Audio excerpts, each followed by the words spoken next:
ఓసారి అక్బర్, బీర్బల్ కలిసి వాళ్ళ రాజ్యంలో ఉన్న ప్రజల యొక్క సమస్యలను తెలుసుకోవడం అని చెప్పి మారువేషంలో బయలుదేరారు. అయితే ప్రజలతో ముచ్చటిస్తూ మిట్ట మధ్యాహ్నం దాకా గడిపారు.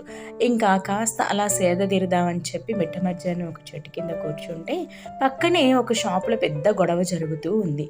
సరే తీరా అక్బర్, బీర్బల్ వెళ్ళి ఆ షాప్ యొక్క యజమానిని ఏంటి సమస్య అని అడిగితే అప్పుడు ఆ షాప్ యొక్క ఓనర్ చెప్పాట, నేను నా షాప్లో స్వీట్స్ తయారు చేస్తున్నాను.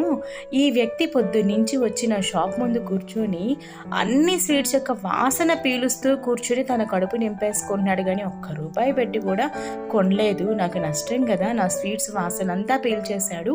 దానికి కానీ నేను డబ్బులు కట్టమని అడుగుతుంటే పారిపోతున్నాడు అని చెప్పాట. ఇంకా బీర్బల్ ఊరుకుంటాడా? వెంటనే మరి పరిష్కారాన్ని సూచిస్తాడు కదా.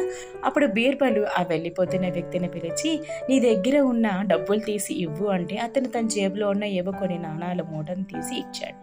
అప్పుడు బీర్బలు ఆ నాణాల మూటని ఆ షాప్ యొక్క యజమాని చెవి దగ్గర మోగిస్తే గలగలా మన్నాయి. అప్పుడు బీర్బల్ అడిగాడు షాప్ యజమానిని, ఏంటి నీకు వినిపించిందా ఈ నాణాల మూట అని అడిగాట. ఆ వినిపించింది మహాప్రభు అని చెప్పాట. అప్పుడు బీర్బల్ అన్నాడు, మరి లెక్క సరిపోయింది కదా, నీ స్వీట్స్ వాసన చూసినందుకు డబ్బులు కట్టమన్నావు కాబట్టి అతని డబ్బుల అంటే నా నాణాల మోత విని నువ్వు సరిపెట్టుకో, మరి లెక్క సరిపోయింది కదా అని చెప్ప. ఎందుకు మీరు చెప్పండి, లెక్క సరిపోయిందా?